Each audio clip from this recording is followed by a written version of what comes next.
건강 플러스 인사드립니다. 안녕하세요, 남윤식입니다. 안녕하세요, 윤희영입니다. 네, 장마와 함께 연일 무더위가 이어지고 있습니다.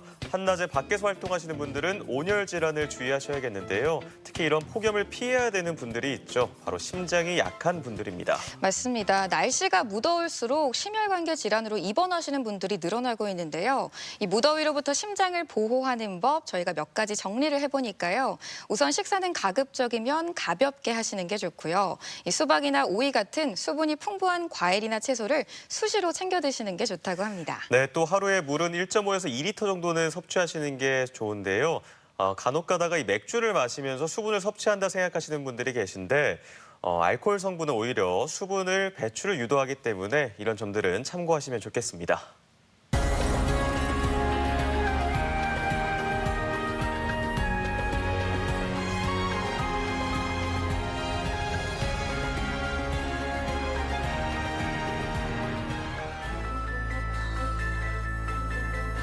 뇌 속 혈관이 혈전으로 막히거나 터지면서 유발되는 뇌졸중. 뇌세포에 산소 공급이 막히면 기능이 정지되고 수분 내에 세포 파괴가 일어난다. 한 번 파괴된 뇌세포는 그 기능면에서 영구적인 손상을 입게 되는데 뇌졸중의 치명적인 까닭은 심하면 20분 내 사망에 이를 수 있기 때문이다. 뇌졸중은 뇌혈관 질환입니다. 뇌세포에 피와 산소를 공급하는 혈관에 문제가 생겼을 때 막히거나 터져서 피를 못 받은 뇌세포가 손상을 받는 질환입니다. 고령화 사회에서 꾸준히 늘고 있는 뇌졸중 환자. 한 해 평균 10만여 명을 넘고 있다. 위급한 순간을 넘긴다 해도 발음장애나 운동장애 같은 영구 후유증을 남기게 되는데 몸이 보내는 경고를 무시한 질환 뇌졸중. TV 주치 오늘은 뇌졸중에 대해 자세히 알아본다.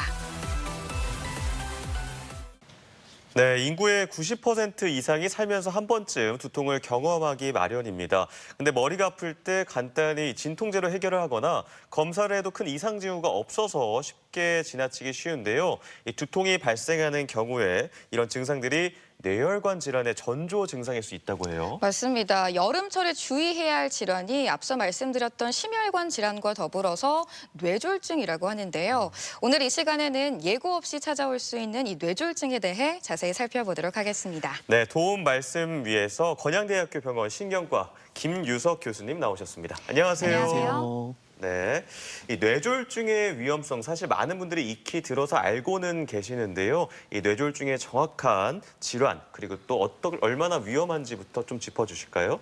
네, 뇌졸중은 뇌혈관 질환입니다. 네, 뇌혈관이 뇌에다가 산소를 공급을 하는데요. 그 통로인 뇌혈관이 터지거나 막혀서 산소를 받지 못한 뇌세포가 망가지는 병입니다. 뇌세포가 망가지는 이런 병들이 한 해에 약 10만 5천 명 정도 발생한다고 하고요. 이 통계는 5분에 1명 정도는 환자가 생기고 사망률이 상당히 높습니다. 20분에 1명 정도씩 뇌졸중으로 사망을 하십니다. 네. 이렇게 20분에 한 명씩 뇌졸중으로 사망을 한다고 하니까 위험한 질환인 건 정말 분명한데요. 이 사실 뇌를 둘러싸고 있는 혈관이 굉장히 복잡하면서도 다양하잖아요. 이 뇌의 중요 혈관에는 어떤 게 있을까요? 예, 뇌 자체는 한 1.4kg 정도밖에 안 되는 작은 구조지만 온몸에 있는 혈액의 한 20% 정도가 뇌로 들어갑니다. 앞쪽에서 이렇게 보시는 경동맥, 여기 이렇게 맥 짚을 때 펄떡펄떡 뛰는 곳 있죠. 예, 경동맥이 두 개로 나눠집니다. 그래서 뇌 안쪽으로는 내경동맥이 들어가게 되고요. 그리고 양쪽 척추 바깥쪽으로 해서 추골동맥이라는 게 올라갑니다. 뒤쪽을 먹여 살리는 이 추골동맥 계통과 앞쪽을 먹여 살리는 경동맥 계통이 머릿속에서 윌리스 골이라는 곳을 만듭니다. 피가 잘 안 가는 경우에 그래서 다른 쪽에서 돌아 들어가서 대신해서 먹여 살릴 수 있는 그런 구조가 만들어져 있습니다. 네, 뇌혈관의 구조에 대해서 살펴봤는데요. 이 상태에 따른 뇌졸중의 종류도 좀 다를 것 같거든요. 어떤 것들이 있습니까? 네, 뇌에서 혈관이 제대로 피를 공급하지 못하면 뇌졸중이 발생을 하는데요. 여기에서처럼 뇌혈관이 여기선 터진 거고요. 터져서 피가 흘러 나오게 되면 피가 고이면서 주변에 있는 뇌세포를 누릅니다. 네, 그러면서 이제 기능을 못하는 게 우리가 흔히 뇌출혈로 알고 있는 출혈성 뇌졸중이 되는 거고요. 혈관이 막혀서 뒤쪽으로 피를 안 가게 되면 뇌세포가 굶어 죽습니다. 그럼 죽은 자리가 붓고 피가 나게 되는 식으로 기능을 못하게 되는 이런 허혈성 뇌졸중이라고 부르는 뇌경색이 있습니다. 네.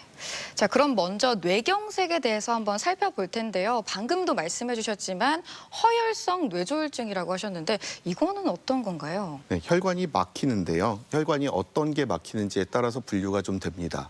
네, 첫 번째 나오는 뇌색전증 같은 경우는 주로 이제 심장에서 발생한 피딱지, 혈전이라고 많이 알려져 있죠. 그런 색전들이 이동을 해서 혈관을 막아서 생기는 경우고요.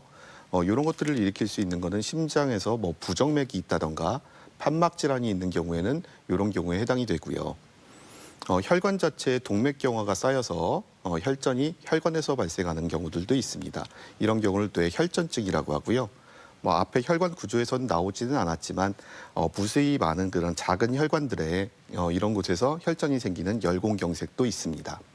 네, 혈관이 막혀서 발생하는 뇌경색 살펴봤고요. 요즘 또 30, 40대 젊은 층에서 많이 발생하는 뇌출혈, 이 뇌출혈은 어떤 질환입니까? 네, 방금 말씀드린 뇌경색이 혈전이 왜 생기는지에 따라서 분류가 된다면 뇌출혈은 혈관이 터지는 병이니까 어떤 혈관이 왜 터졌는지에 따라서 분류가 됩니다. 여기서 보이시는 것처럼 뇌 안쪽에 있는 혈관이 주로 고혈압에 의해서 터지는데요. 이런 경우에를 뇌뇌출혈이라고 하고요. 옆에 보이시는 이 CT 사진도 뇌뇌출혈을 보여주고 있습니다. 그리고 건강검진 같은 데서 왜 혈관 사진을 찍었더니 동맥류가 나왔다, 꽈리가 나왔다 이런 거 많이 네. 들어보셨을 거예요. 네, 그런 꽈리들이 터져서 생기는 지주막하 출혈도 있습니다. 네. 이렇게 뇌출혈과 뇌경색이 적색 신호에 해당이 된다면 이 신호등에서 황색불에 해당이 되는 게 미니 뇌졸중이라고 들었는데요.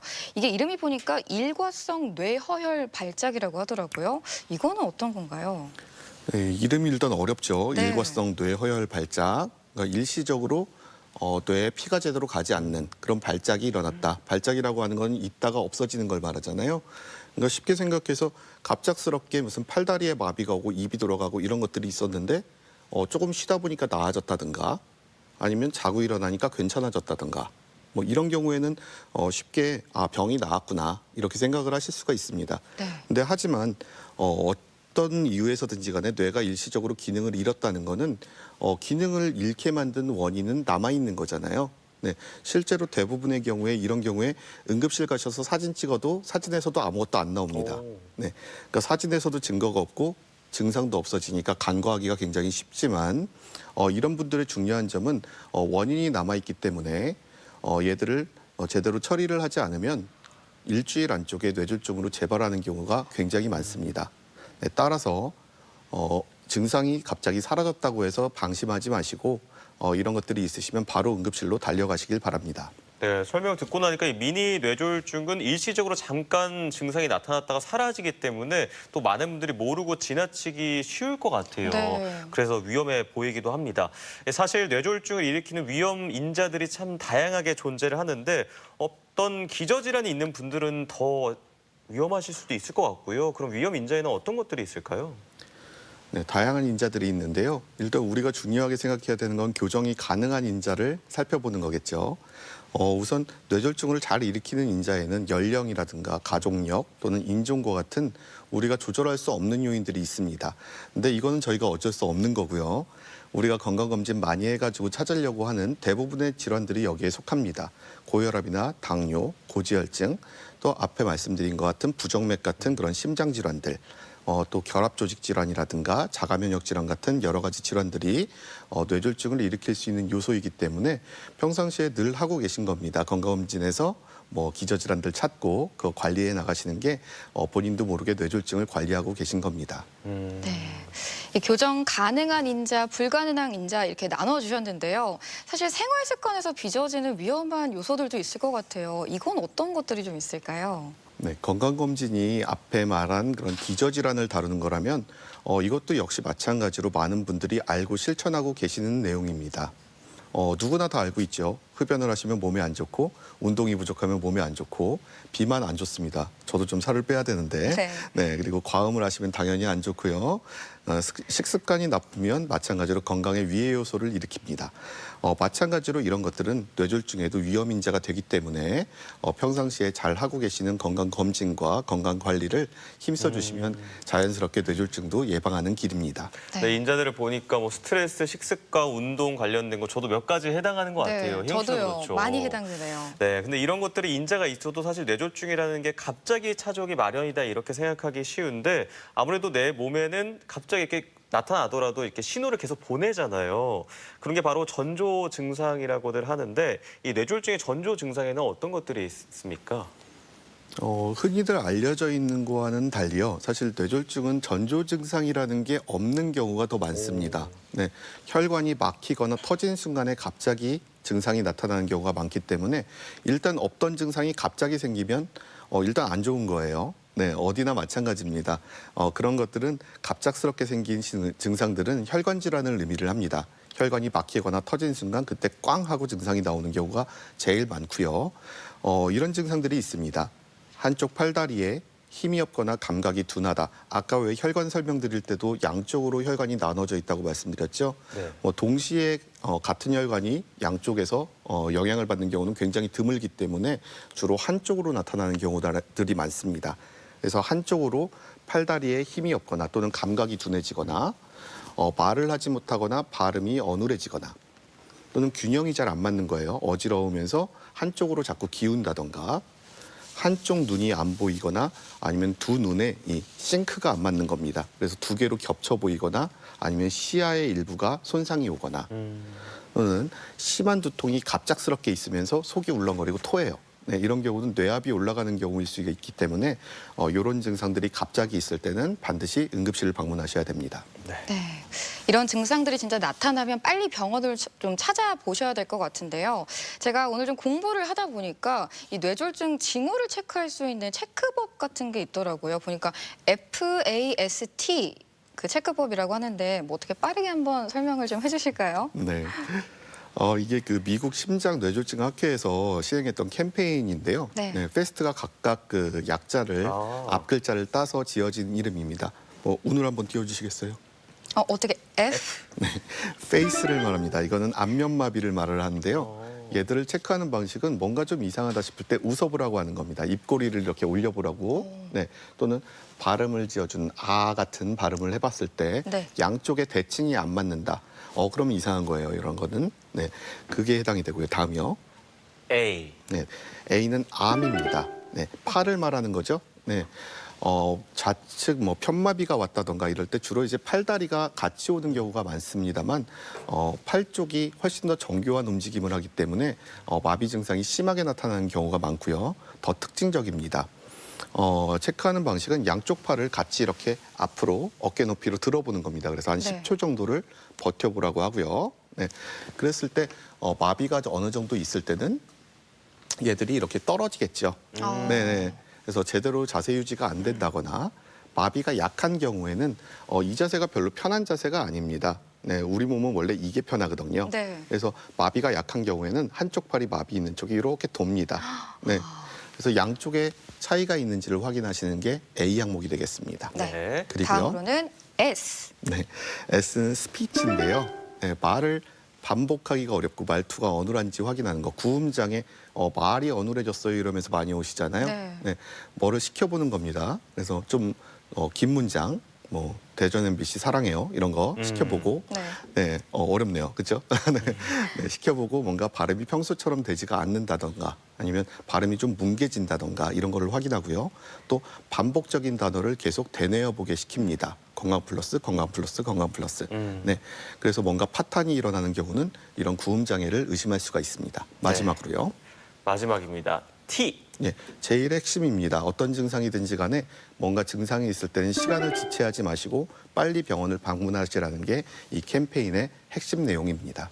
대전 MBC 건강 플러스 오늘은 뇌졸중에 대해 살펴보고 있는데요. 이번에는 병원에 직접 찾아가 환자들을 만나보고 진단 방법과 치료법에 대해 살펴보겠습니다. 화면으로 만나보시죠. 수없이 다양한 기능을 담당하고 있는 뇌.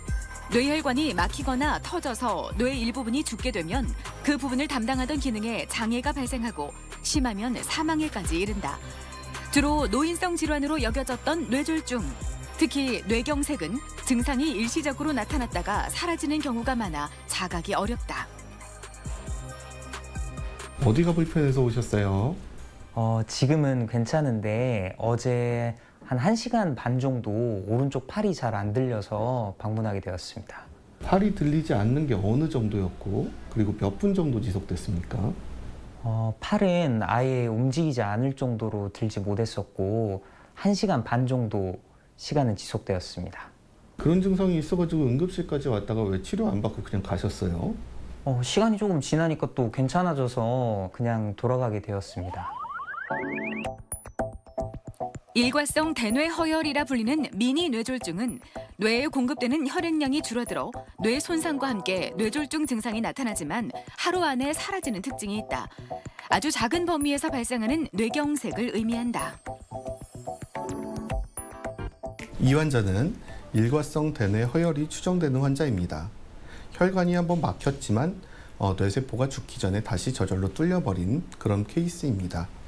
아주 다행스러운 일입니다만 한번 이렇게 혈관이 막혔던 분들은 반드시 다시 생기는 경우가 있기 때문에 뇌경색 환자와 마찬가지로 똑같은 방식으로 검사와 치료를 진행해야 합니다. 고혈압은 뇌졸중을 일으키는 심각한 원인 중 하나다. 혈관이 막히는 과정은 오랜 시간에 걸쳐 천천히 진행되기 때문에 우리 몸은 계속해서 위험 신호를 보낸다. 뇌졸중 고위험군일수록 전조 증상이 중요한데 뇌경색은 뇌 컴퓨터 단층 촬영이나 자기 공명 영상 촬영 등의 영상 검사를 통해 출혈성 뇌졸중과 감별한다. 그때 응급실에 오셨을 때 그때 상황이 어땠었어요? 아침까지만 해도 말을 잘 했었는데요. 갑자기 말이 탁 안 나오더라고요. 다행히 응급실 빨리 오셔서 그때 시술을 좀 받으셨는데 말은 다시 언제부터 되셨어요?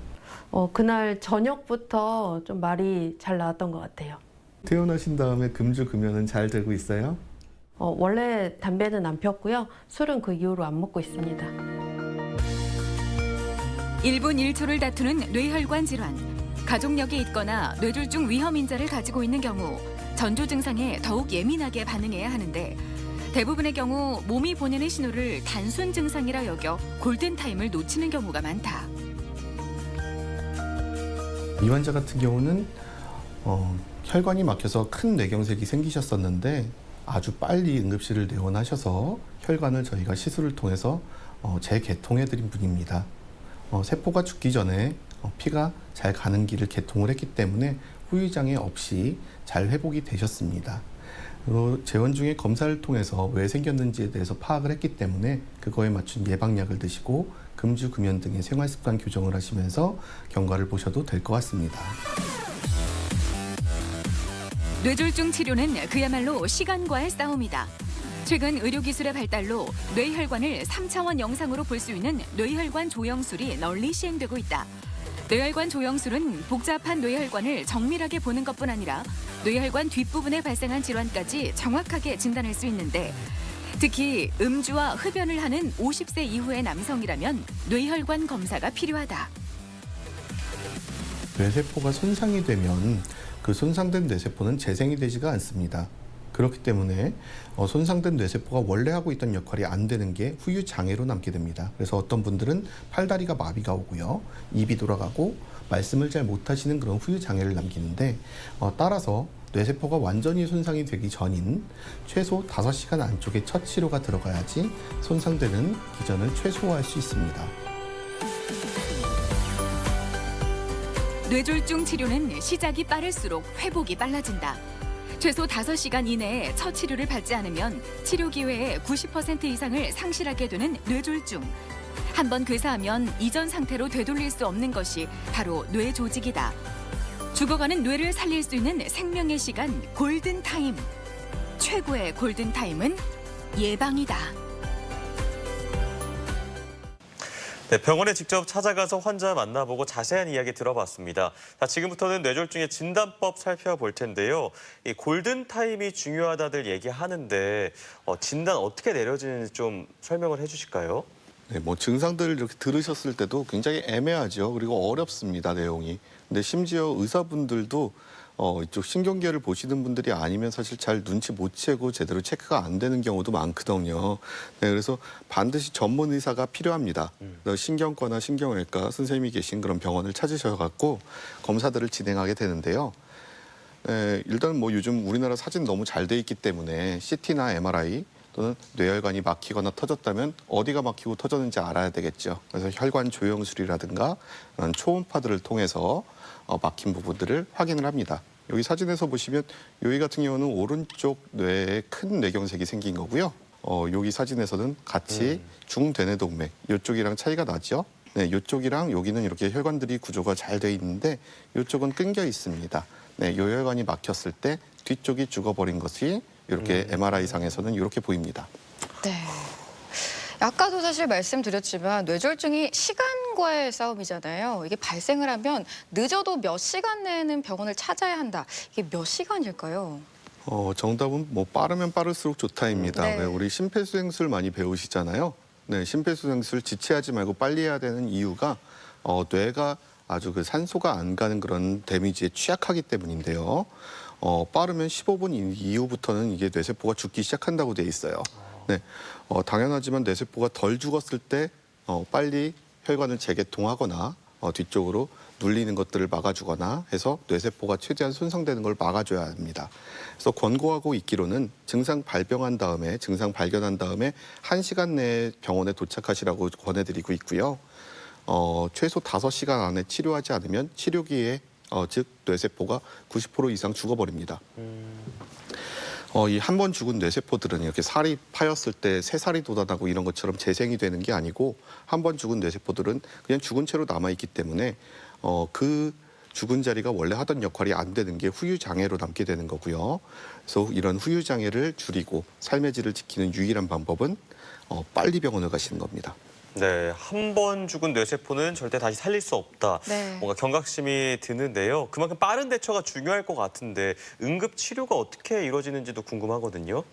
네, 혈관이 막힌 뇌경색의 경우는 그 혈관을 막고 있는 혈전을 뚫어주는 처치를 합니다. 또 뇌경색이 생겼을 때 걔네들이 가만히 있는 게 아니죠. 이런 데 상처 나도 붓고 피가 나는 경우들이 있는데 마찬가지로 뇌경색도 그 상처받은 부위들이 피가 나고 부어오르면서 다른 조직을 더 압박하기 때문에 그런 것들을 막아주는 처치들을 같이 합니다. 또 뇌가 하는 기능들이 다 중요한 기능입니다만 그중에서 핵심 기능이라고 할 수 있는 거는 숨 쉬고 심장 뛰는 거를 조절해주는 역할을 하는데 그 기능을 못할 정도로 손상이 심한 경우에는 숨을 못 쉬겠죠. 예. 네, 그래서 기도를 확보해주고 필요한 경우에는 인공호흡기로 호흡을 보조해주는 역할도 해야 합니다. 뇌압 자체가 올라가는 경우도 마찬가지인데요. 뇌압을 줄여주는 약을 쓰거나 필요한 경우에는 수술적인 치료가 필요할 수도 있겠죠. 네.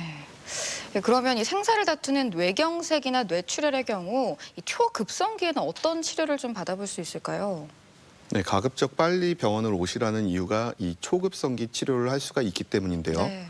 네, 혈관이 막힌 뇌경색의 경우는 뚫어줘야겠죠. 네, 재관류 치료라고 합니다. 네, 약으로 혈전 용해제를 써서 혈전을 녹여볼 수도 있겠고요. 잘 끄집어내지지 않는 경우에는 실제로 그 카테터를 넣어서 혈전을 직접 제거하는 시술을 할 수도 있습니다.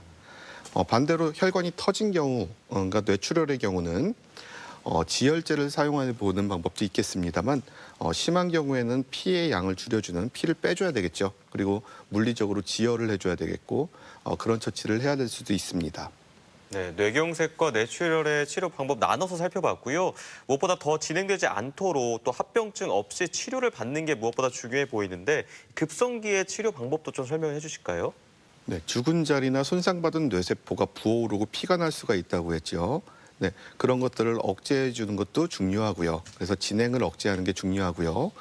뇌졸중 때문에 생기는 합병증들이 있습니다. 말씀드린 그런 호흡 문제라든가 또 팔다리가 마비 오는 것처럼 음식물이 기도로 넘어가는 걸 막아주는 그런 반사들도 떨어지기 때문에 흡인성 폐렴이라는 것도 잘 생깁니다. 그리고 뇌 자체가 온몸에 있는 기능을 조절해주는 그런 장기다 보니까 여러 가지 장기들의 기능도 같이 떨어지는 경우가 많고요. 그래서 여기저기가 병이 같이 나는 경우가 많기 때문에 이런 합병증들을 억제하는 것도 중요한 처치이고요. 또 뇌졸중은 옛날 어르신들 말로는 중풍이라고 하잖아요. 네. 한 번 오면 계속 온다고. 네. 그래서 이런 것들이 그 원인이 해결이 되지 않으면 계속 재발을 하는 병이기 때문인데요. 빠른 시일 내에 그런 원인들을 찾아서 그걸 해결해줘서 재발을 방지하는 것도 중요한 급성기 처치 중에 하나입니다. 네. 이 치료 중에 기본이 되는 게 아무래도 약물 치료일 텐데요. 약물은 어떤 걸 사용하고 또 어떤 효과가 있을지 이 부분도 좀 설명을 해주실까요? 네, 뇌출혈의 경우 아까 말씀드린 것처럼 지혈제를 사용하는 경우들이 많이 있다고 했었는데 사실 요즘은 부작용도 있고 하기 때문에 지혈제 자체를 많이 사용하지는 않고요. 약물 치료에 해당되는 건 주로 이제 뇌경색 쪽입니다. 혈전이 한번 생긴 분들은 반드시 다시 생길 수가 있기 때문에 혈전의 생성을 억제하는 혈소판제를 항혈소판제나 항응고제를 사용하게 되는데요.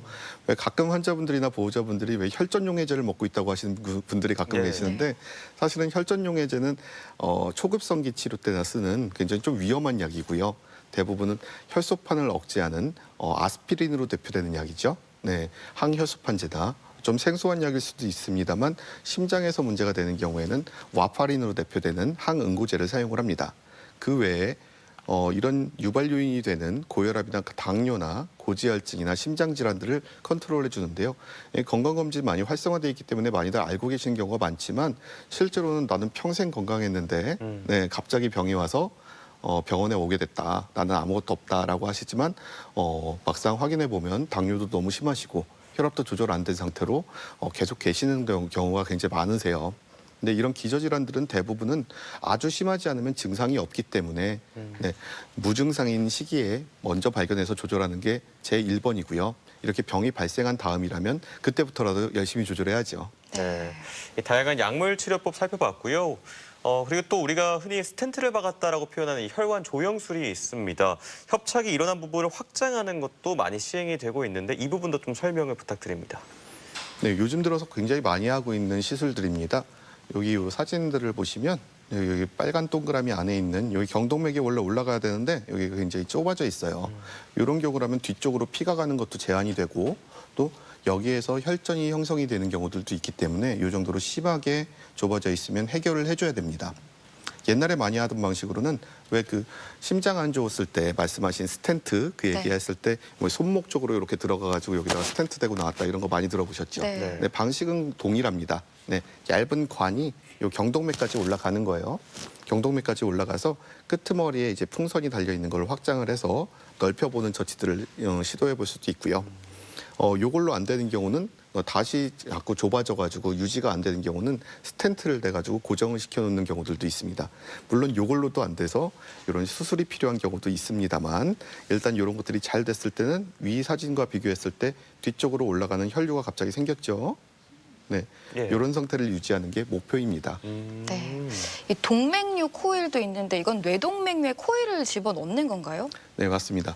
혈관 벽의 일부가 약해져서 그쪽으로 혈액이 계속 들어가기 때문에 얘들이 풍선처럼 부풀다가 터지는 게 이제 문제가 되죠. 네. 그래서 동맥류를 발견하면 그쪽 안에다가 코일이라고 부르는 물질을 꽉 채워 놓습니다. 그래서 더 이상 피가 못 들어가게 그럼 터질 일도 없겠죠. 네, 이것도 마찬가지로 아까 그 말씀드린 혈관 조영술을 통해서 할 수가 있습니다. 네, 앞서 알아본 치료법으로 시술이 어려울 경우 이제 수술을 좀 받아봐야 할 텐데요. 이 수술에도 굉장히 종류가 다양한 것으로 알고 있거든요. 수술법도 한번 좀 설명을 해주시죠. 네, 제가 뭐 식역하기 때문에 수술을 직접 하는 사람은 아닙니다만 네. 방법을 좀 설명을 드리면요. 아까 말씀드린 것처럼 풍선으로 확장을 해보고 스텐트를 댔는데도 유지가 안 되는 경우에는 이 내막을 절제하는 그런 내막 절제술이 있습니다. 굉장히 위험해 보이고 되게 무서워 보이지만 네. 생각보다는 안전하게 잘 하시는 분들이 많으니까 너무 걱정은 안 하셔도 되고요. 아까 그 급성기 치료를 말씀드릴 때 부종을 해결해야 된다고 말씀을 드렸죠. 뇌압을 낮추는 처치를 해야 된다. 근데 얘들이 억제가 안 되는 경우들이 있어요. 약으로도. 그러면 뇌는 두개골로 쌓여 있는 한정된 공간이기 때문에 다른 뇌를 밀게 됩니다. 그러면 그쪽도 같이 기능을 잃어버리는 경우가 생기기 때문에 이런 경우에는 여기 사진에서 설명하고 있는데요. 이게 뇌원 당시 처음 사진인데 이쪽에서 이렇게 보이는 푹 파여 있는 데가 이쪽에서는 보이지가 않죠. 네. 그리고 이쪽이 어느 정도 조금 시커멓게 약간 짙은 색으로 되어 있습니다. 이렇게 큰 뇌경색이 온 사진이고요. 네. 그래서 24시간이 지났는데 뭔가 뭉개졌죠, 많이. 네. 네. 그리고 여기에서 이렇게 나비 모양의 뇌실이 이쪽에선 보이지가 않습니다. 여기서 이렇게 부어올라서 이쪽 가운데 쪽을 밀고 있는 소리이기 때문에 이런 경우에 놔두면 갑작스럽게 호흡이 멈추는 그런 상황이 될 수가 있어요. 그래서 수술한 사진을 보면 이 두개골을 일시적으로 열어놓는 겁니다. 그래서 압력이 붓기가 바깥쪽으로 빠지게요. 네. 네, 계속 열고 살 수 없겠죠. 네. 붓기가 빠지면 다시 닫아줍니다. 그래서 3개월이 지난 다음에 사진을 봤더니 예전에 죽은 자리들이야 살아나는 게 아니니까 이렇게 새까맣게 변형이 돼 있지만 뇌실이나 이런 부분들이 잘 보존이 돼 있는 것들을 볼 수가 있고요. 네. 당장 이렇게 된 경우에는 시간을 지체하면 정말 생명이 위험한 경우이기 때문에 빠르게 열어주는 뇌 감압술을 시도하는 경우가 있습니다. 뇌혈관 우회술이라고 하는 건 내막도 절제해보고 스텐트도 넣어보고 막 이랬는데도 불구하고 도저히 혈류가 잘 안 나오는 거예요. 그러면 잘 통하는 애들끼리 이어주는 거죠. 네, 우회수를 해주는 경우고요. 앞서 말씀드린 동맥류를 코일을 넣는 걸로 해결을 못하는 경우들이 있습니다. 이렇게 목이 있는 경우에는 네. 코일을 넣어주면 유지가 될 텐데 네. 이렇게 비스듬하게 있는 경우에는 코일을 넣으면 다 빠져나오겠죠. 네. 이럴 때는 바깥쪽에서 들어가서 아예 이 클립으로 찝어주는 그런 처치들을 하는 경우가 있습니다. 네. 환자분들이 시술을 받거나 수술을 받고 나서 무엇보다 중요한 게 이 재활 과정인데요. 재활 과정도 좀 짚어주실까요? 네, 뇌가 한 번 죽으면 돌아오지 않기 때문에 후유장애를 남기는 건 맞습니다만 그래도 주변에서 보시면 뇌경색 알아가지고 꼼짝도 못 하시다가 나중에 한 1년 정도 지나시니까 숟가락질도 잘 하시고 지팡이도 짚고 잘 다니시고 이런 경우들 보실 수 있을 거예요. 네, 그런 분들이라고 특별한 뇌세포를 가져서 막 재생이 되시는 게 아니고요. 네, 주변에 있는 정상적인 뇌세포가 죽은 자리의 역할을 조금씩 거들어줍니다. 네, 그것들을 유도하는 과정이 재활치료고요. 기능들이 잘 안 하고 있던 뇌세포가 훨씬 더 짙어지고 넓어졌죠. 기능을 하는 네. 것이. 네, 이런 식으로 자꾸 유도해주면 원래 누구한테 자꾸 도와달라고 해야지 도와주는 거지 가만히 있는데 와서 도와주지 않잖아요. 네, 그런 것들을 자꾸 유도하는 과정이 재활치료입니다. 네, 가능한 빨리 하면 빨리 할수록 좋고요. 네, 우리가 많이 알고 있는 물리치료뿐이 아니고 작업치료나 언어치료, 또 심리치료도 상당히 중요합니다. 뇌 질환이 있어서 되던 게 늘 되던 게 갑자기 안 된다는 건 굉장히 스트레스풀하거든요. 그래서 대부분의 경우가 크건 작건 간에 우울감을 느끼는 경우들도 굉장히 많으시고요. 네, 우울하면 재활도 안 되고 그리고 밥도 안 드시고 그래서 영양 상태도 나빠지고 그런 경우가 굉장히 많습니다. 그래서 요즘 많이 강조되고 있는 재활치료 중에서는 심리치료가 포함이 됩니다. 아무래도 뇌졸중은 재발하지 않도록 하는 게 가장 중요할 것 같은데요. 예방할 수 있는 최선의 방법이 있다면 어떤 게 있을까요? 네, 저희 환자분들 이제 퇴원하시고 또 외래로 오실 때 제가 많이 드리는 말씀입니다만 다른 거 너무 신경 쓰지 마시고요. 네, 술, 담배 하지 마시고 약 잘 드세요. 이거 말씀드립니다. 네, 다른 거 너무 신경 쓰시다 보면 오히려 스트레스 받죠. 그리고 기본적으로 한식 자체가 그렇게 뇌졸중에 좋은 음식은 아닙니다. 네, 근데 그렇다고 해서 지중해식으로 먹어라 이건 저도 못하니까 환자분에게도 굳이 권하지 않고요. 아주 상식적인 선에서 너무 짜지 않게, 너무 맵지 않게, 너무 기름지지 않게 그 정도로 해주시면 되고요. 비만 나쁘고 운동 부족이 나쁜 거는 말씀드린 바와 같이 말 그대로 상식적으로 알고 계신 내용이기 때문에 그 정도의 건강관리만 해주시면서 금연은 반드시 하셔야 되고요. 네, 음주, 절주를 권하고 있습니다만 우리나라 분들 절주 잘 안 됩니다. 그렇죠. 네, 한 번 드시면 많이 드시는 경우가 많아서 조절하지 못하실 것 같으시면 일단 술을 드시지 마십시오 이렇게 말씀을 드리는 편인데요. 네, 예전에 그렇게 많이 재발을 하던 병이었던 뇌경색과 뇌출혈이지만 사실 요즘 주변 보시면 그렇게 재발하시는 분들 많이 없으실 거예요. 네, 약들 잘 나옵니다. 어떤 약이 본인한테 맞는 예방약인지 잘 찾아서 잘 드셔주시면 아주 효과적으로 예방할 수가 있습니다. 알겠습니다. 자, 마지막으로 물론 예방이 중요하겠지만 본인이 좀 뇌졸중에 의심이 되거나 주변에서 의심 환자를 발견했을 때 어떻게 좀 대처해야 되는지 좀 설명을 부탁드립니다. 네, 뇌졸중 초급성계 치료가 중요하기 때문에 빨리 오셔라. 신경계 의사가 있어야 된다 이런 것들. 근데 막 찾아보고 이러실 시간 없으시잖아요. 네. 네. 근데 우리나라에 아주 우수한 응급의료 시스템이 있습니다. 119에서 모든 걸 다 알고 있습니다. 네, 어떤 병원이 유효하고 어떤 병원에서 빨리 이게 진행이 되고 모든 걸 다 알고 계시고 아주 근거리에서 신속하게 이송할 준비를 하고 계시니까요. 지체 없이 하셔야 되는 거에 1번은 119를 누르시는 거예요. 네. 네, 누굴 기다리시는 것도 아니고 다른 조치를 하는 것도 아닙니다. 그리고 뭔가 갑작스럽게 큰일이 생겨가지고 호흡이 멎거나 심장이 멎었을 땐 당연히 심폐소생술을 해주셔야 되겠지만 그런 경우를 제외하면 의식을 잃었을 때 고개를 돌려서 침이나 음식물이 기도로 넘어가지 않게 해주시는 정도면 충분하고요. 빠른 119가 생명입니다. 알겠습니다. 자, 대전 MBC 건강플러스 오늘 뇌졸중에 대한 이야기 나눠보고 있는데요. 지금부터는 이와 관련한 오해와 진실을 좀 살펴보겠습니다. OX 퀴즈로 만나볼게요. 네, 먼저 뇌출혈은 새벽에 발병률이 높다. O일까요, X일까요? 이건 O입니다. 네. 네, 모든 뇌출혈이 새벽에 잘 발생하는 건 아닙니다만, 네, 특히 겨울철에 되게 유명한 얘기죠. 겨울철에 예전에 화장실 밖에 있을 때 화장실 가시다가 뒷목 잡고 네. 쓰러지셨다. 네. 네, 이런 것들은 날씨가 추운 새벽 같은 경우는 교감신경이 항진이기 때문에 말초혈관들이 수축을 합니다. 그런 경우에는 혈압이 올라가서 고혈압 때문에 생기는 그런 뇌내출혈의 빈도가 증가할 수가 있습니다. 그렇군요. 그래서 고령이신 분들은 특히 고혈압 인자를 가지고 계신 분들은 새벽에 특히 겨울철에 새벽 등산 이런 거만 하면 삼가하시는 게 좋고요. 위험하겠네요. 네. 네, 새벽 시간대 더 위험하다고 합니다. 자, 다음 질문인데요. 이런 생각도 하시더라고요. 뇌경색이 뇌출혈보다 더 예후가 좋다. 이거는 O입니까, X입니까?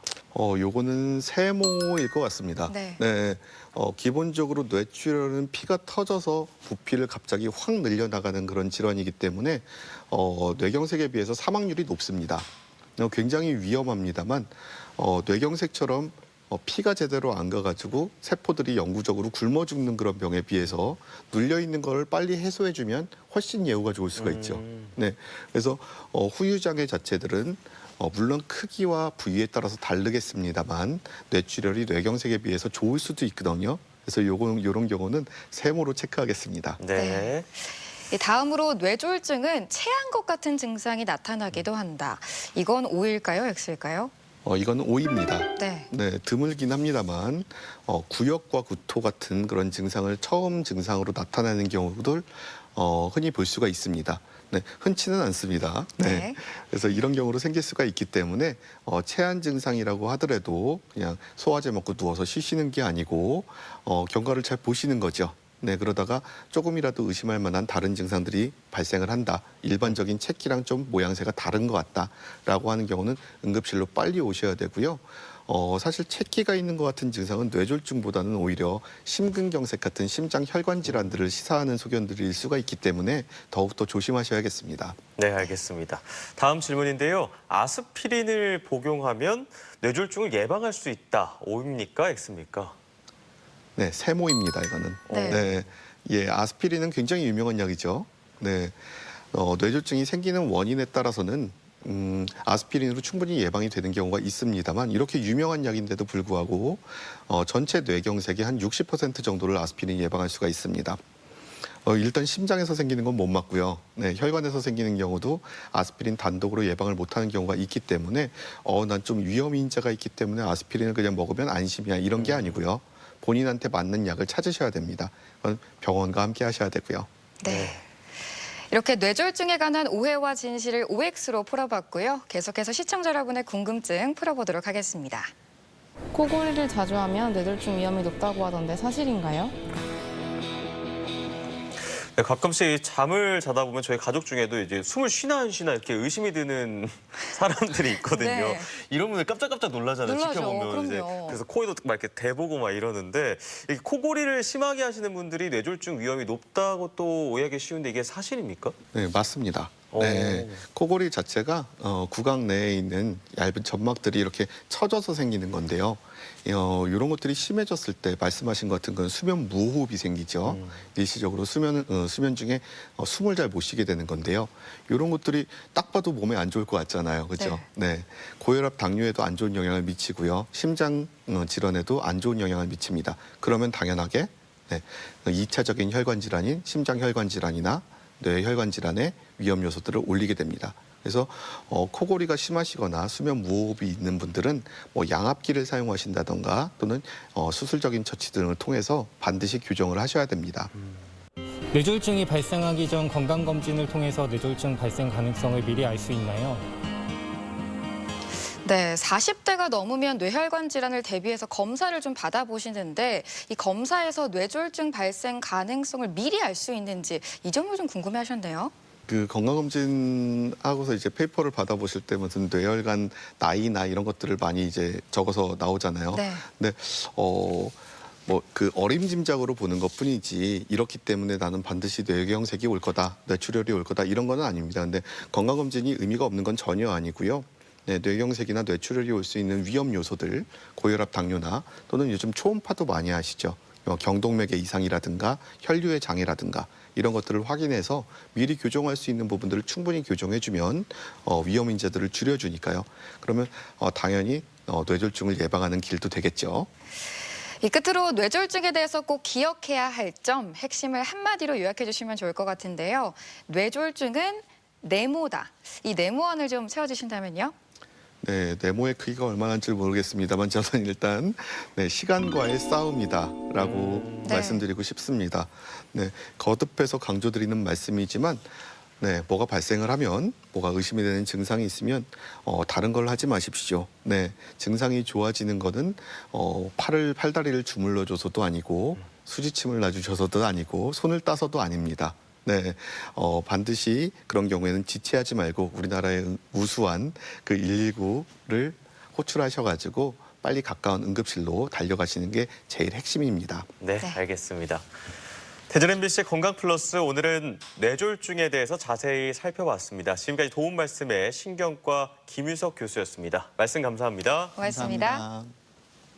네, 뇌졸중은 시간과의 싸움이라고 하죠. 최대한 빨리 골든타임 내에 병원에 도착하는 게 무엇보다 중요한데요. 주변에 혹시 뇌졸중의 의심 환자가 발생했다면 오늘 알려드렸던 내용 잘 기억해 두셨다가 빠른 대처해 주시면 좋을 것 같습니다. 네, 그리고 또 오늘 배운 패스트 확인법 있었죠. 뭔지 기억나시죠? 네, 기억납니다. 첫 번째로는 face, arm, speech, time. 이 네 가지가 징후라고 하니까요. 잘 체크하셔서 건강 지켜보시기 바랍니다. 네, 건강플러스 오늘 저희가 준비한 내용은 여기까지입니다. 건강한 한 주 보내시고요. 저희는 다음 이 시간에 다시 인사드리겠습니다. 함께해 주신 여러분 고맙습니다. 고맙습니다.